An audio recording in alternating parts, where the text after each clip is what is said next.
No. They're gonna tell me they can't hear you. Well, I'll ask if they can hear me. So, I wanna make sure. Can everybody hear me if I just talk normally? Okay, I just rather do that. Okay, is that okay? Or do I need that? It's up to the audience. If they can hear you. Okay, I see if I can, raise your hand if you can hear me. Oh, good, we got consensus. Great. My name's John Ward. I, moved to this district in 2008. I had 3 small kids. And I love this school. My wife went to school for 1 year here. Her family grew up out here. We had it's just beautiful moving out here, right? So, as still in my early 40s, you're 3 young kids, we get the chance to be in this awesome district. It's so good. So when we first got the kids in there, what I've seen over time is there's some hot button issues. I remember the first time I went to a board meeting, we had about this many people. Didn't have the money, we were financially strapped, and we didn't have the money for busing, so a lot of people showed up. And then, there just came an opportunity to, be on the board. I went ahead and threw my hat in the ring. I'm like, all right, I work, 60 hours a week, what else can I do? I was at that point in my life where I'm like, I'm gonna help a little more, right? See what I can do more. So I put in my hat in the ring, and then all of a sudden, I'm on the board, right? That's how that kind of stuff starts. If you're sitting in the audience to where you get here, it's just very organic, right? So I wanted to let you know that. So all my kids went through the district. My youngest, Carly, she's gonna turn 21 soon, and it just goes so quick, right? So, but I remember those younger days, and certainly remember Washington Union being like a super awesome school. Every school was great, but when you get to meet Mr. Jew and Susan Young and those kind of folks and go on the Gold Rush trip, I totally get that is an awesome school and worthy of everything that you can do to keep it open. So we're all on the same page there. I joined in 2012, and I was appointed. I took over Tom Hubdy's position. I remember saying goodbye to him and going, damn, 17 years. I'm like, how does anybody really be on a board for 17 years, right? And I'm approaching 13 years. So I'm like, wow, it just goes so quick. I just want you to understand my perspective as from a parent. So early on, I'm like, what really makes us so special? How come we, and you get to be proud of our test scores, right? We're comparing ourselves to Carmel, to PG, Spreckles. We're always in the top 1, 2, or 3. We had these amazing scores, which we still do, right, comparatively. And the one thing I learned was, hey, we've got awesome teachers. We got really good admin. You gotta have highly functioning people like that. And the parental involvement, I think, is like that tipping point. Because if you try to compare yourself to other districts that may have that, if you don't have good parent input, then you're not gonna get to where you wanna get to. And that's really, I think, was one of the bigger things that sets us apart, right? And so we're all this foundation that supports the kids. It's all about the kids. We all have to be synergistic in our efforts to be able to provide the best things for the kids. There are extenuating factors like funding that are terrible, and I'm gonna overview this a little more, and we're gonna get into some more details to be like, well, how do we get here, right? So let's just talk a little history on enrollment. This is just kind of last 20 years. Not very long ago, in 2005, we were hovering around 1,000 students, and we could hang there pretty good. That seemed to be the norm. 2010, we were at 982. Still hanging there. We started to see some dip in the population around 2015. So we were at 935. In 2020, at the start of COVID, we were at 886, and what a terrible experience that was. Now, we're at 759. So we lost, during COVID, in addition to all these decline in population and such, our new normal is around 759, and we're raising up out of that, just so you know. So we've gone from 1,000 student to about 750, and that's a lot, right? And there's a lot of factors for that, right? And then I've done a lot of studying on generations and stuff, so we finished up Greatest Generation, probably those kids in the 90s, and then Gen X you know, or the tail end of those folks, we're still having kids come through. And then Gen X comes through, you know, I'm the youngest of 6, so we still have some big families around then. But guess what? There's very rarely larger families these days. So the demographics, just generationally, has caused like a decline in enrollment. And so, you know, we're basically on Gen Y now. So we're getting a lot of new information from Gen Y and folks that need to learn stuff that we know. We gotta do a good job of making sure everyone's aware, right? So we've had this shift in family sizes and dynamics of generation, right? So that's one thing that we are having to deal with right now. It's part of this equation. So then funding factors, let's talk about that. When I first got here, I remember Dee bringing up about the revenue limit. So there was this funding mechanism that was called the revenue limit.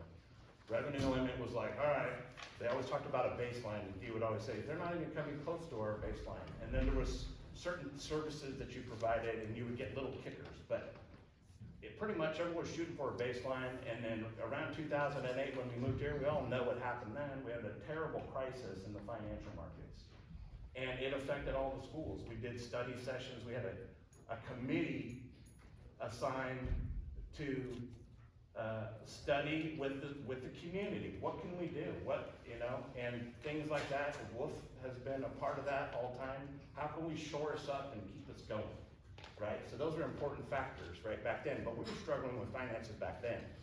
So fast forward to 2012 when I get here, I'm learning about this process, and they're like, man, we were so challenged. He goes, oh man, we even talked about closing Washington Union. And I'm like, well, that's the first I heard of that back in 2012, right? And that was from the board, and that was prior discussions with the community. So that's been out there for a while, and for various reasons. That was a whole different mechanism of funding. In 2013, the state invented this thing called the LCFF, the Local Control Funding Formula. And what that does is it provides you a funding mechanism based upon the demographics of the people within your district. And there is no baseline at all. It's just really a speculative kind of like weighing of what your tax rate's in and how much we can supplement you on the state side based upon these specific factors. I'll go over those with you. So it's unduplicated students. So if your district has a higher rate of foster youth, free and reduced lunch, or English language learners, you get kickers, right? But they're more than kickers. There's substantial amounts of money that you get above and beyond your fellow district with the same amount of students with the same great teachers. So we don't have a high percentage of that, so we're stuck. And this is the funding mechanism that is dictated by Sacramento, and it has been the case. So we have to go through a lot of process just to even get funded, but just to give you some comparisons, right? Spreckles gets $100K more. We're the least funded in the entire Monterey County, the least funded district in the whole county. Spreckles gets $100K more. If you keep clicking down this list, I'm just gonna note a few. Salinas City Elementary School gets $2.2 million more per year for the same amount of students and the same amount of teachers. That's a lot of money, right? Chular gets $3 million more. South County gets $5 million more than we do, right? So we are at the bottom of the barrel in the eyes of the state on funding, right? And we get that funding based on our student population, kids sitting in the seat every day. It's like it's called ADA, average daily attendance. And at the end of the year, they weigh all that up, and then you get paid a certain amount for that. While we're still getting state funding, that's the formula we have to live with. So we're pulling out of COVID, and we're kind of baselining for 3 years. So we always do a 1 year, 3 year, 5 year, 10 year look anyway. But we're constantly looking at that third one to try to maximize the amount that we have available based on what the state's gonna give us, COLAs and all this other stuff. And we always end up deficit spending a lot just to get to where the teachers get the most they can, and we pay the least almost of everyone in the county, right? It's terrible, it's horrible, right? So you're like, well, what does that look like, right? So if we move to basic aid is what funds PG and Carmel. I believe right now, Carmel is at $30 million per student, or excuse me, $30,000 per student. So think about what that money's like, right? We're talking, they got tons of money, and they're using only their taxes, they're not getting any state kickers, right? And that's what basic aid is, it's surviving only on your student population and those local taxes. PG gets a pretty sizable amount too, but let's just say that high water mark is Carmel. What does that mean? Well, there's no inter-district transfers in Carmel. That's what that means. So what does that mean for us? We've studied these, right? Because I know there was some questions like, well, how come you're not looking ahead? You're like, well, we are. And this is, I want to make sure you're aware. If there wasn't an awareness, now there is our tipping point is if we ever get to a point where we're at 620 kids, and that may happen because not only do we have declining enrollment, so does everybody else. So in the past, they were like, sure, you can have these kids, but it's their call, not ours, for the inter-district transfers. So what does that mean? Like, if everyone starts to hold on to their kids, because we are continuing to see declining enrollment everywhere, you know, and the demographics of the family unit is changing, certainly around here, and the population. If we ever get to 620, guess what? That's where LCFF equals the basic aid funding from our taxes. So the reason I'm bringing this up is, wow, well, what would our school district look like if as we would ever approach that? That's why we have been looking. We're sort of like 100 students away, plus or minus, from that point. So if you ever get to that point, then you don't have any you have to commit. You can't just sit there and waver in and out of it. You gotta commit. And then your basic aid, and you have 420 kids in the district with 3 schools. If you maintain 40 teachers the way we currently are right now, it's kind of non-supportable, but then you'd have 10 kids per classroom, and then you'd still have to keep all these schools open, right? And that would be tough, right? But think about this, if we were keeping 20 students, you'd have to get rid of, 40 to 50% of the staff to do that too. It's a huge shift, right? So I wanna make sure everybody understands, kind of what's at stake, and the reason why we have to look at alternate means, I saw one thing that said, hey, we should do like a GoFundMe. I love that idea, but we've tried that, it's called a bond. We can't pass one here. We've got elderly people here that don't necessarily see the value in that. My own mother-in-law was gonna vote no on it, and I think she probably did. I don't know, I had a discussion with her. But think about that. Sometimes you get to a point you're like, I don't really see the value in putting all the money in there for safety and traffic control and new and exciting things like a brand new science center over at San Bernardino where we could, be like a feeder school to some, ag program. It would be so exciting. Like, we're still dreaming big while we have zero money, right? And so we've tried that. No one's complaining. But I will say this, the energy that everyone is bringing is great. This is what we need. And if you never know what's gonna be a hot button, certainly this is, but let's take that energy and be super positive about how we engage that going forward. We're definitely gonna be doing some committees and doing stuff because we need community support. We have it. I think we got more than we ever want now, okay? That's my personal opinion. There's a lot of my personal opinion in here, and I apologize for being so long. I just wanted to make sure everyone kind of knew, and we answered some of these questions. I read all the emails from this last week and the feedback, and it's great. It is awesome. It's good engagement. And so anyway, we're gonna have some more of a factual kind of a walk through here, but I just want to make sure everybody understood from at least my position about how we get here and why we would even look at this, okay? So that's all I wanted to say for now. I think I'll probably say something more later. So anyway, appreciate your time.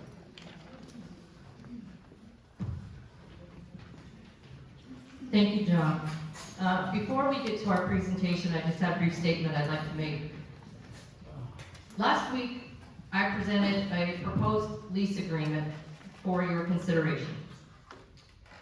When we were made aware of this potential opportunity, I felt it was my obligation to bring it forward for your review. Following the presentation, both board members and community members requested additional information, which is why we scheduled tonight's meeting. So the goal tonight is to present the requested information and, as a board, give direction on whether or not to proceed with the lease of the property, or explore it anyway. So tonight we prepared some information for you and for everyone in attendance. However, before we move forward, I do want to take a moment to acknowledge the appreciation we all share for the beauty of the Washington Union campus and the unique environment it provides.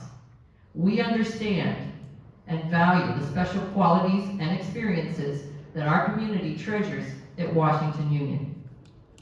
As I mentioned last week, we continue to face significant financial challenges stemming from declining enrollment and what has been referred to as the funding gap in the state of California.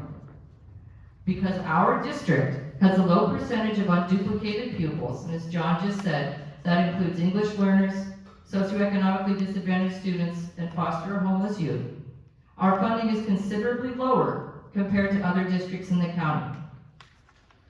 This ongoing financial reality requires us to explore creative solutions to support our students and maintain the quality of education they deserve. I recognize that this proposal has generated strong opposition, and I know that the concerns have been heard. I know you've taken the time to read the emails, answer the calls, and respond to numerous messages from our community. Your dedication to listening and engaging with stakeholders reflects your commitment to our district's well-being, and I'm grateful for your thoughtful consideration of the matter.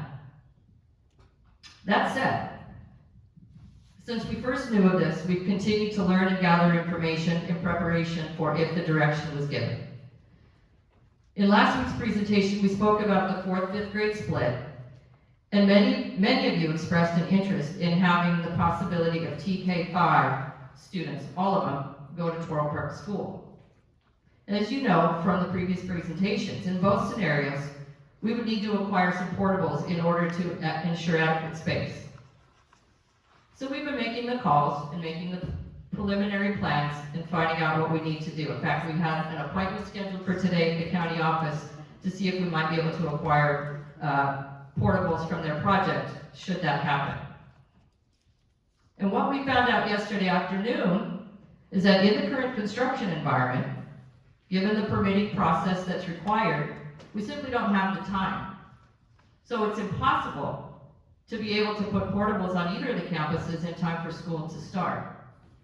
We're not interested in shoving kids in just to make it work and just to make a point.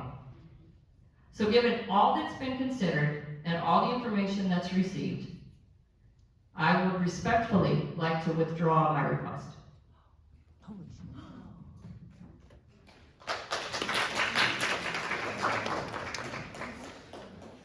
Does the board have any comments, any questions, anything that they want to say? So the request has been withdrawn. I want to say a couple things. I still want to move forward with the presentation. There's some very important information because I believe that moving forward, we need to move forward in the best interest of this district and form a committee and have all of you involved. So I want to thank you for all of your input, all of your calls, all of your emails, all of your texts. We heard you loud and clear.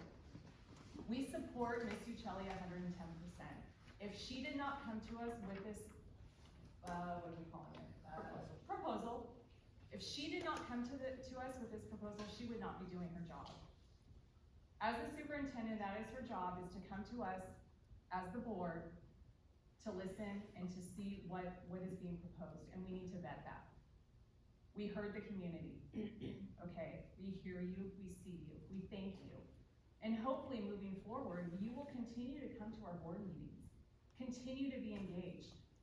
For me, the kids, my kids that are in this district now, my kid that has been through this district, I do this for them. I do this for all of the kids in our district. So I thank you for being here tonight. Please stay for this presentation because we will have public comment after. And this is not a topic that's going away. This is here to stay. We need to now move forward and figure out what we're gonna do for the future of our district that we all so love, okay? Maybe after David does the presentation. Okay, let's move forward with the presentation. Okay. Gerardo, I'm gonna come towards you that way. Okay, what I wanna go over is just a little bit of history on our enrollment, some of our information about funding, specifically to education funding in the state of California, and then we'll talk about some of this other stuff. So what you see here, and I think John spoke about it, is the enrollment, district enrollment, starting back in 2004, up through Angle it. yeah, you need to see it. I'll angle this one. Which way you want? This is so that everyone can see it out there. It might be perfect. You want this? Okay, all right, so. Yeah, you're on the packet too, I think. So we've got enrollment trends from 2004 all the way through this school year. So you can see we were up at 990 back in 2004-05, and we've just gradually declined, and we're currently at 759. What this graph shows is our enrollment trends in the last 10 years, and the blue line represents enrollment at the start of the year. The red line represents enrollment at the end of the year. So typically over the course of the school year, we'll see just a little bit of a dip. What you see here, right here, is kind of that's our COVID zone, right? And that's where we took the biggest hit. We lost over 100 kids for a variety of reasons. Some families did homeschool. Some families wanted to go private because some of the privates were open. We maintained a distance learning, but we still lost kids through this time. So really, what you have to look at in this one is where we hit the reset button. So back in 21-22, once we came out of COVID, we did a full reopen. Now, this is where we start looking at our trends here on out. So we hit about 756 there, we dipped down to 732, we've rebounded. 23, 24, we were at 748, we're currently at 759. So a little bit of a rebound, which is good to see. What this slide does is it looks at our net losses or gains over the years. So what we do is we take our graduating 8th grade class. So you can see in 2017-18, we graduated 105 kids out of the 8th grade. But we only enrolled 87 kindergartners the following August, right? So we had a net loss of 18 kids. So as we track our enrollment, we look at that year-over-year number, net loss or net gain, and you can see a couple of things. You can see some big years, some smaller years, but you also see that year-over-year, these 8th grade classes are starting to get a little bit smaller. So the gap is smaller, but we're just not getting as many kids in. So how does that affect us? Well, it affects us in our LCFF funding. And so this is just really a basic primer on LCFF. So what we get under the local control funding formula is we get what's called a base grant. That's the dollar amount for every student and every seat in every school in California. And so there's different grade spans, right? TK through 3rd grade, we get $11,000 per student. 4th through 6th grade, we get a little over $10,000, and 7th and 8th grade, we get a little over $10,000. Okay, so that works out to a little average, but what we get as a district then, that base grant for LCFF, this is in the current year, we get about $7 million in LCFF funds, okay? We get a little bit extra, there's a few add-ons, there's some transportation money we get, there's a TK add-on, and there's a block grant where we get a little bit of money. So we got about an additional $300,000 with those add-ons. And then we go back to our unduplicated students, something we mentioned earlier. Our unduplicated students, again, socioeconomically disadvantaged, English learners, foster and homeless. And so for every one of those kids, we get 20% above the base grant. So we get a dollar amount for each one of those students, that's considered unduplicated. So in our district, we got $214,000 in supplemental grant funding. Now, if we have as a district, have more than 55% of our students in the unduplicated population, we get another 65% above the base grant for each of those kids. So in larger districts, with higher percentages of unduplicated students, you're talking about some big money, where we get zero. We just get nothing. So we are primarily, and that's why we're the lowest funded district in Monterey County, we're primarily a base grant district with just a little bit of an add-on for supplemental funding. So as our enrollment declines, then those financial challenges get a little bit more significant. So this slide, I'm gonna let Gerardo take over. This is a little history of, local control funding formula and enrollment. All right, for those that don't know me, I'm Gerardo. I'm the CBO here. Hope not to lose you guys. I do talk a lot about ADA and enrollment. So just a little brief history for those that don't know what ADA is. ADA is the terminology that we use in the business sector as attendance per student. So just a little example would be if we have 100 students and attendance is 94%, you get funded for 94. You don't get funded for 100 students, you get funded for 94. So, like Gina was saying, this is a little history of our LCFF funding from 2017 up until what I'm projecting to be 28, 29. For 25, 26, up until 28, 29, I'm projecting 730 students. Is that realistic? In my opinion, I would say possibly not, especially if we go back to what's going on. So this upcoming year, we're projecting to graduate 86 students. Right now, as I think Wednesday, we had 37 kinders enrolled and 15 inter-district kinders. So that means we're under 55. I was projecting, when I did my projections, at 70 kinders. So that means this net loss is going to be greater. So my 730 number that I have for 25-26 technically is going to be like 710, 715. So the following year, our current 7th grade class is 100 students, and if the same thing happens again, we graduate 100 students, then in 26, 27, kinders, if they don't come in at 100, if they come in at 60, we have a net loss of another 40 students. So then our enrollment going from 715, now we're looking at 685 enrollment district-wide. So my projections here that you guys have in your slides are based on 730 students, and that's if we have 730. So the LCFF funding, that's what projected for us to gain. So in 28, 29, it's showing 9 million, but if we stay at, and this is also including the COLA, if the COLA does stay, that's based off of the state.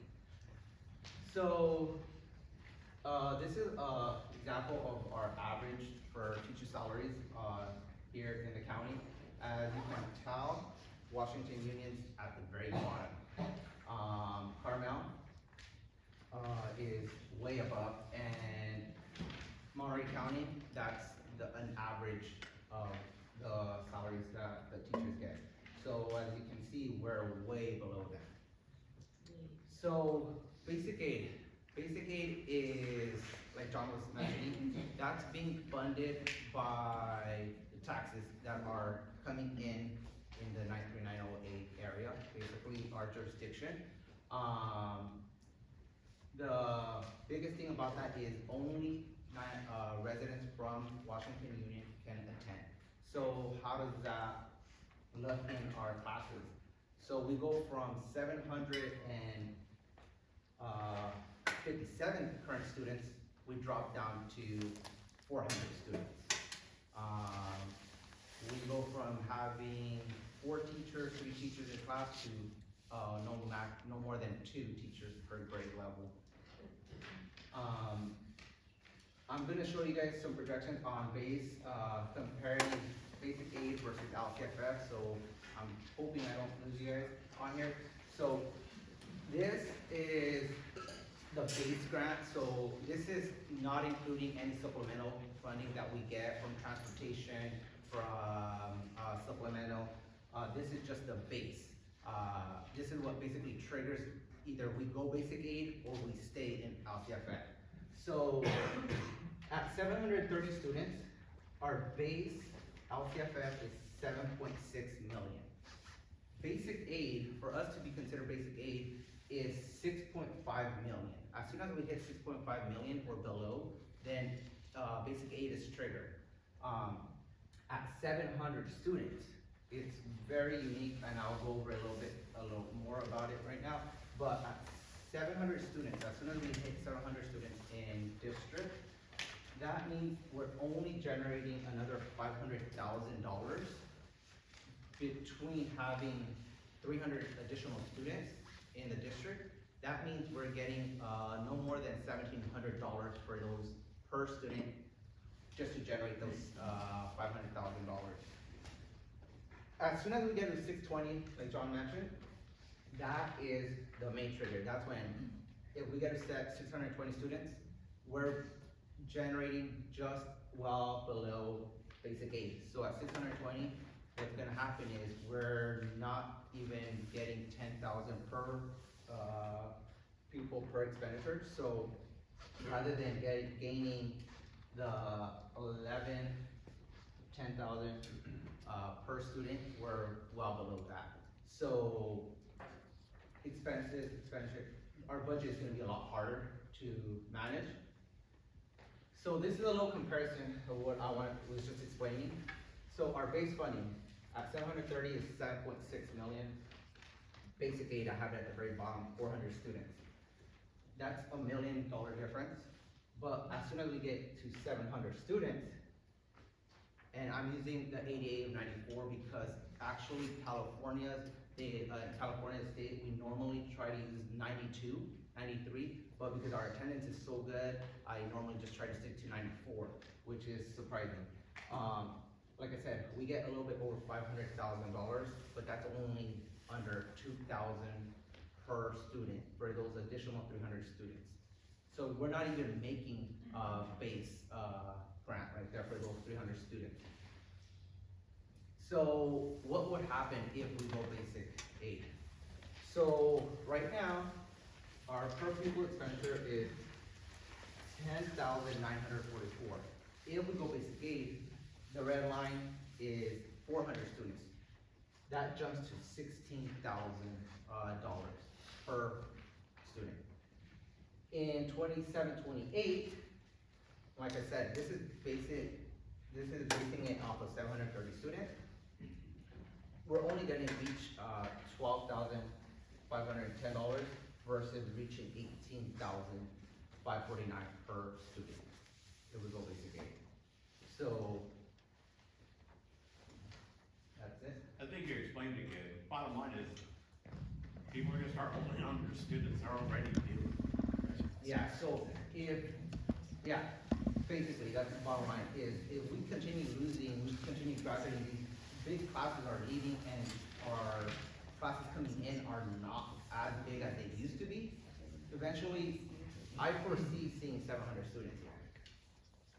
We got close already. Yeah, we got close, 717, so it's, And I don't wanna be all doom and gloom. No, yeah. We usually pick up a few students from here on out towards the end of the summer, correct, Paulina? I'm sorry? Do we pick up kindergartners like from here on out? We'll continue to pick up through probably the end of the school year. Yeah. But will it be, who knows what that'll be? That's the hard part. There's some uncertainty there where, 10 years ago, 15 years ago, we didn't have that uncertainty. So that there's some volatility in that. Yeah. The one thing I did want to just add to, thank you for doing all that, Gerardo, is we gave you the basic aid information because we have to. You have to know what this is. If we get into basic aid status, certainly it's financially advantageous to the district because the per pupil expenditure for the year obviously goes up. But to make that shift would be very painful for this district. It would change the culture of the district, number one. And our inter-district families are valuable to us. They're some of our most involved and do so much to make this district what it is. So while we're presenting this information, because it's something that everybody here needs to know, the purpose of putting together a committee and developing a 3-year plan, a 5-year plan, and looking at the future of the district in regards to some of these numbers is really the critical piece of this. We want that input so that we can develop, not just look at cut points and thresholds, but ideas. So I do want to be clear on that. Can I ask a question? No, we can take public comment, I'm sorry, we cannot, this is not answer and question time. So I will open it up for any public comment right now, we will limit you to 3 minutes. And, we'll leave public comment open until 20 minutes.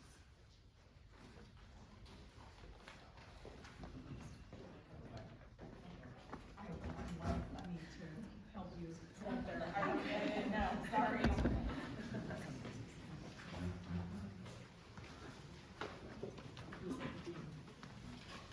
Okay, for those of you that don't know, For those of you that don't know me, I'm Bree Hogue, fifth grade teacher at Washington. I'm reading this letter on behalf of the Gatlin Teachers Association. Board, thank you for listening to the teachers of the district's concerns and the concerns of the Washington Union community. And to the community, we care about your child's education and we are dedicated professionals. We acknowledge the historic and positive learning environment at the WU campus. Remember, it's not the location of your child's school that makes their education so great, but it's the teachers and the staff who work there, although we are so lucky to have the campus that we do at Washington Union. Teachers and staff deserve to be compensated fairly for their dedication, skill, and the impact on the lives of students. Thank you, Gatlin Teachers Association.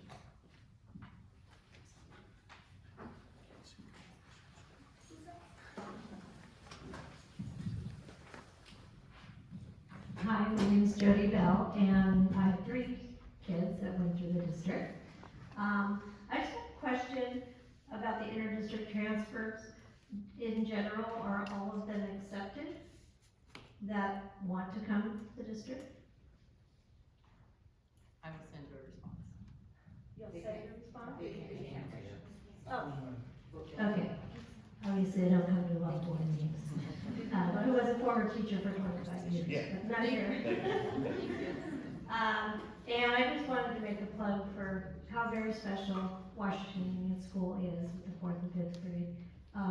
Both the teachers that are there, I'm sure there's a lot of new ones now, but also the environment. So it would be a shame to lose it. And I know once you switch over and let someone in, it would be hard to get them out and, you know, transition back to having Washington Union School. So I don't think $500,000 to $750,000 over a 2-year period is worth moving all the teachers and kids and upsetting their lives and then trying to undo it all, which will cost more money when you try to undo it all. So that's my input. Thank you.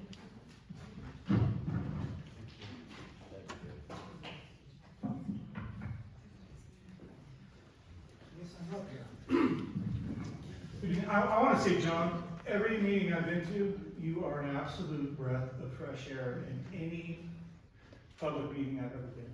So I really appreciate what you provide here from the board. With that said, in 2015, I think you hit something there. There was a sharp decline. That's when it started. And there's one thing that I see that correlates with that. I didn't really know this till tonight, but that's when they took away personal exemption from these schools. Vaccination, medical freedom, medical privacy, our rights. And I think that overall, with public systems, you look at that, and that's something that's accurate.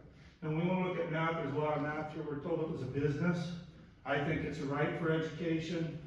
You guys think it might be a business. This is not the way business meetings go in the boardrooms I've been in.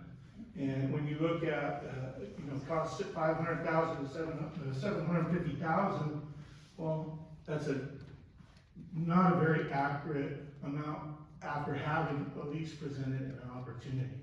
You look at this, if the school closed, lose 20 students minimum. It's $250,000 a year. You're upside down, and it's the start of the bankruptcy for this district. I think that with the challenge, what we've been seeing as parents coming forward here, an independent audit of the last 2 years of the financials of the school, see exactly where every dollar goes. We look at the bus system, we get the grant money, get less than $100,000 from the parents, does that break even? Can we pay the insurance? Can we pay the bus loans? Can we, that's just one aspect. But with the way that this got presented to the people, I would have to disagree that I'm not 100% supportive of our superintendent here. And I think that this was a very reckless proposal to even bring forward in a very irresponsible way without any cost, buying portables, installation of portables, permits, playground equipment that needs to be purchased, students that we're gonna lose. And I think the next 2 years is a great opportunity for a coalition to come together to determine how we're gonna provide a sales and marketing program to attract more students here. Let the other schools close first, because that school is special, and that's why people come here. Thank you.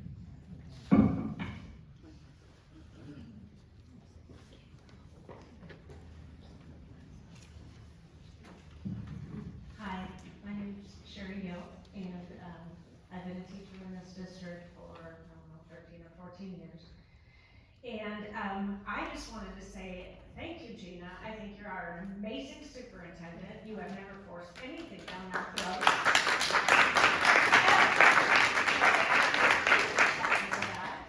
And also, in every year I've been here, we hear the same thing. The same thing every year. We have no money. Oh, we can give you a 0.5% raise. Oh, we have no money. Maybe we can give you 1% next year. Year after year after year. And Gina finally took a stance and said, hey, we gotta start doing something about this. And I'm so proud of you for finally realizing that it's time to make a difference. We can't keep going like this. I don't know if people here know how many teachers I've seen leave this district because they needed to make more money. It's a lot, I can tell you that. And I also think we opened up the floor last week, and it was great to hear that. I think Washington is a magical place. My kids went there.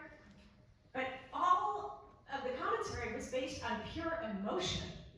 Do all the people that spoke have any idea of all of the financial information and implications that this district is facing? I don't think so.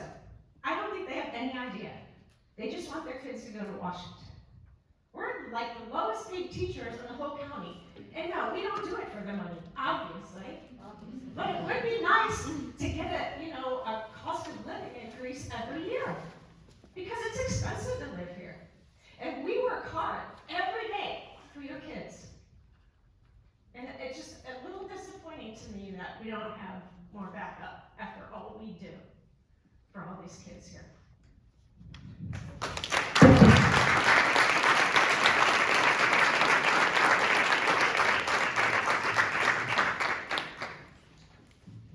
Well, she kind of stole my thunder.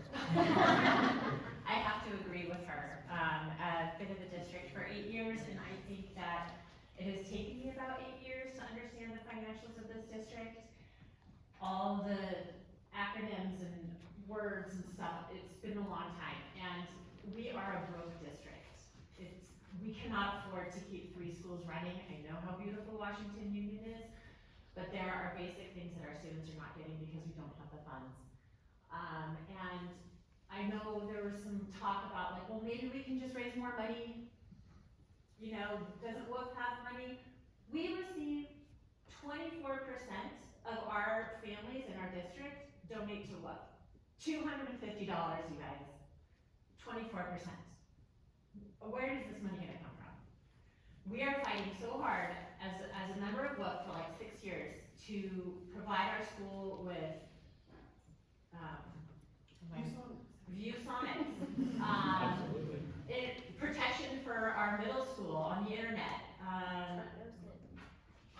Computers in the classrooms, you guys, that's what WOOF is doing. And so we need more support, let alone fixing, the holes in the roof.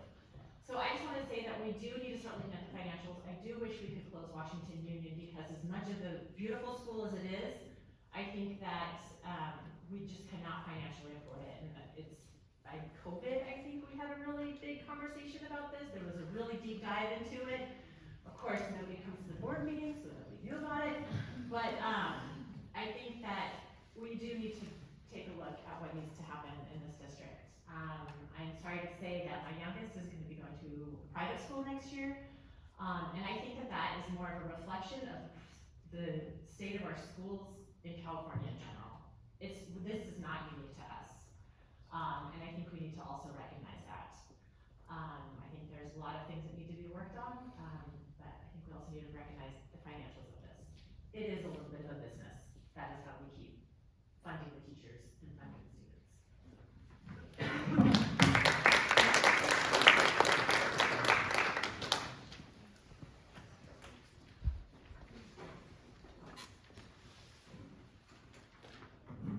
Okay, so my name is Andrew Hogan. I'm a teacher here. I've been here for is it 8 years now? I don't know, something like that.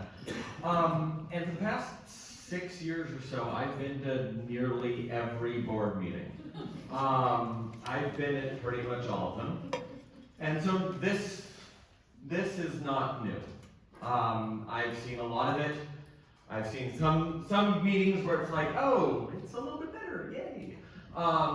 But oftentimes, you see that number going down, going down, going down. I'm not up here to really speak to the board because, like I said, I've been to every board meeting, or almost every board meeting for the past 6 years. But I do want to say, if we get to that basic aid number, I want you all to imagine what that would look like. 43% of your students' friends, gone. If you're out of district, gone. 43% of teachers, gone. You know, that might end up giving some of the teachers a raise, as you saw, but half of them are gone. Half of your students' friends are gone. And so we really do need to be creative with our financials. Look, if you're out of district and you are in Salinas City and you're in MPUSD, those boards are not releasing your fellow neighbors. Talk to them. Go to those board meetings too, because they're your elected representatives as well, whether you're in that district or not. If you know a family that wants to come here, have them ask again and again. If you bug them enough, they'll probably let them go. So really just, you know, basic aid is a scary thing. And we're very, very, very close. If you look at those numbers, it's right there, that margin, this much. And I don't want to see it happen. Might benefit me, might not benefit me, I don't know. But I don't want to see it happen because I don't want to see 43% of my colleagues go. I don't want to see 43% of our students go. Thank you.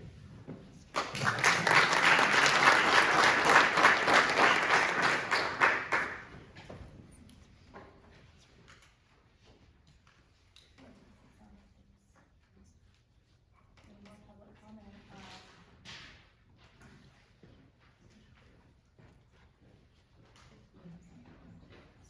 And then adjournment. I'll say something. I'm Jennifer Frazier. I have also been in the district my entire life. And have a lot of history here, and I love this district.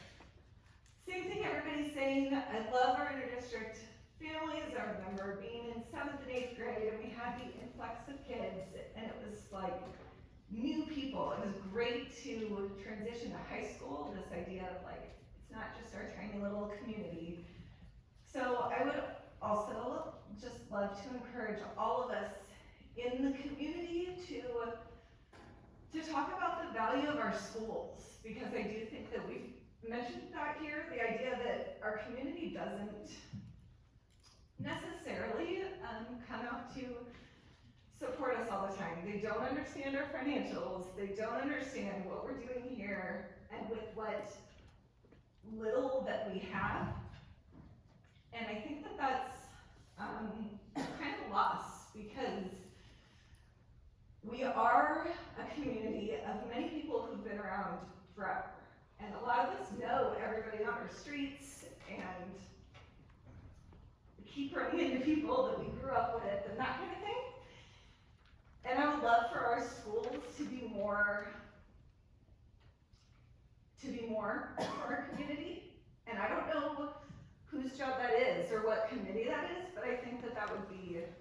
really a benefit for all of our older neighbors, all of the people who are brand new, to see who we are. And I'd love to find a way for our district to play a part in that, because I do love this community, and I hope you guys have.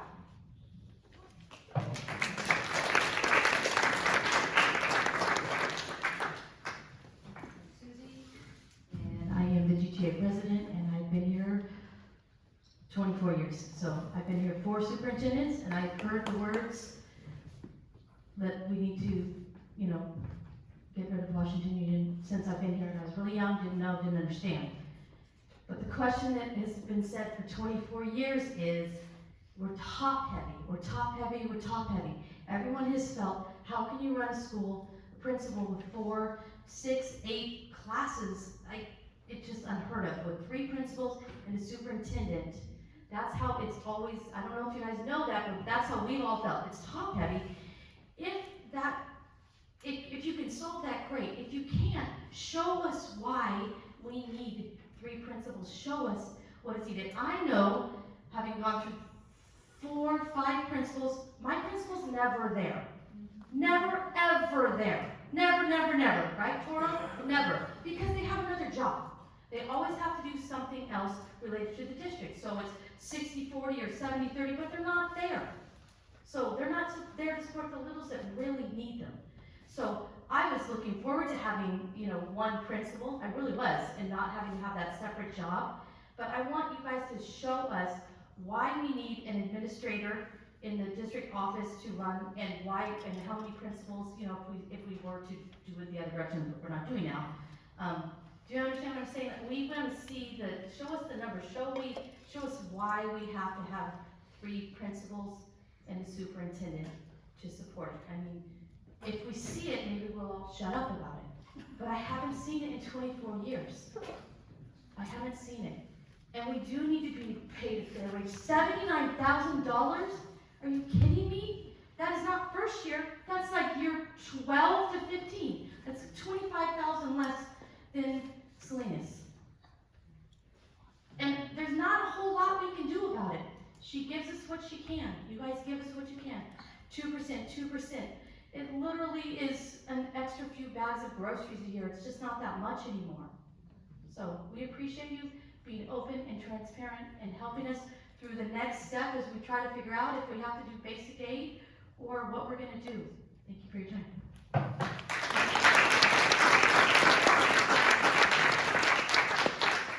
Hi, I'm Angela Mueller. I just have 2 questions. One is, if basic aid were to go through, would district lines change at all, or do they still stand as is?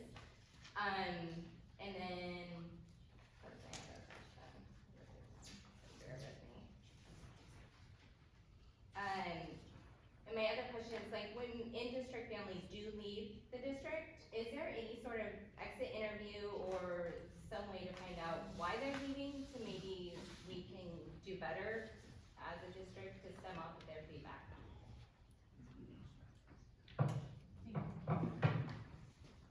I'll be really quick, because I really only have 1 minute. I just want a little clarification. There you go. On, so if we continue the trend of moving down, that means we have less money for multiple years until we hit basic aid. Okay, just wanted to make sure I understood what was happening. Adam, did you have something you wanted to? Yeah, just a question, but I'd like to clarify on before we. Yeah. You have 30 seconds. Mr. Biley? We always have time for you, Mr. Biley. I figured I drove all the way down here, might as well say something. Wasn't a long drive, actually I put it in neutral so I could save fuel.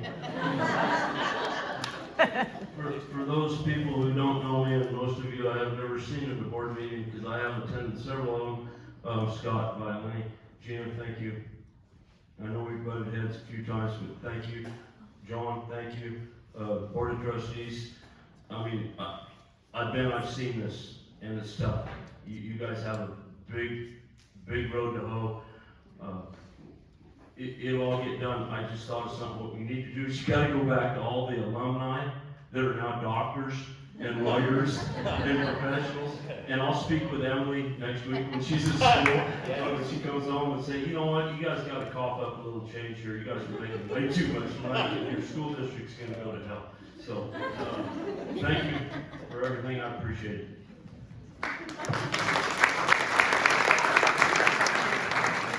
Whoever put this in my mailbox and messed with my flag, no, don't mess with my flag. I couldn't figure out how to put the flag down. Damn near broke the thing. So, then Travis came along and everybody knew Travis. It's like, Dad, it's real simple. You just pull up and put it down. Oh, okay. Thank you. We're gonna, end public comment right now, and I believe Abby has a couple clarifying. Yeah, I just have a couple. You can go ahead. Do you want me to give you the microphone?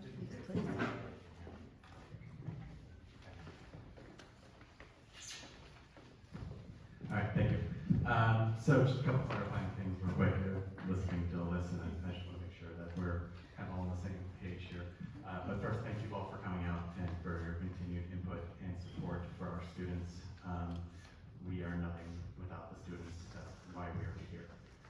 So it's really important, I think, that we recognize and we realize that that is why any of us shows up at night for this. I mean, we're all volunteers and you're all parents, so we're all busy in life, and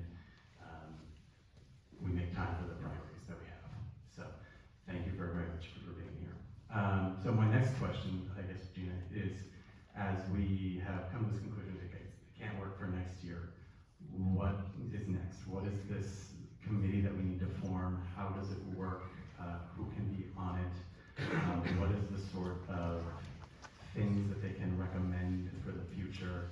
How would people who are here and have expressed interest in continuing to be on that committee and having input continue to express that?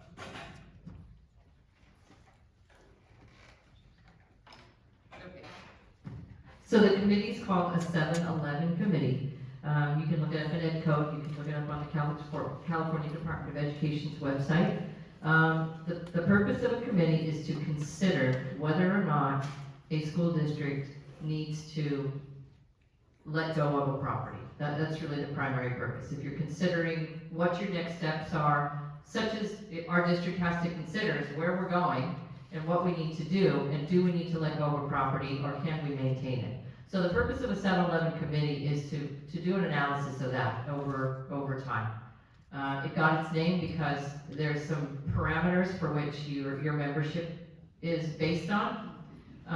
It can be no less than 7 and no more than 11. And so what we'll be doing now is I have a phone appointment with a colleague tomorrow who has been through the process.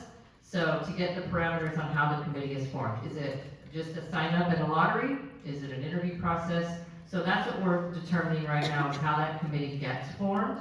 And then the purpose obviously will be to open everything up, look at our budget. Can we be creative? Are there creative solutions that we can provide to this district to perhaps avoid the basic aid discussion? I agree with everybody. Basic aid is financially higher for us in terms of the funding that we get and what it affords our district. But it is a painful process. Like Andy said, we lose 40% of our kids, we lose 40% of our teachers. So the culture of the district changes, it takes a big hit. So if through this 7-11 committee process, we can lay everything out and come up with some ideas and recommendations for what we're going to look like in 3 years, 5 years, perhaps 7 years down the road, looking at some of those thresholds and looking at where the funding profile is, then that's the purpose of that committee. And will we take a vote on that at the next board meeting, or is that a motion action, or do we just, at the next board meeting, or do we just start putting stuff out on Parent Square once we have? Yeah, we'll start putting information out on Parent Square as we start to develop the committee.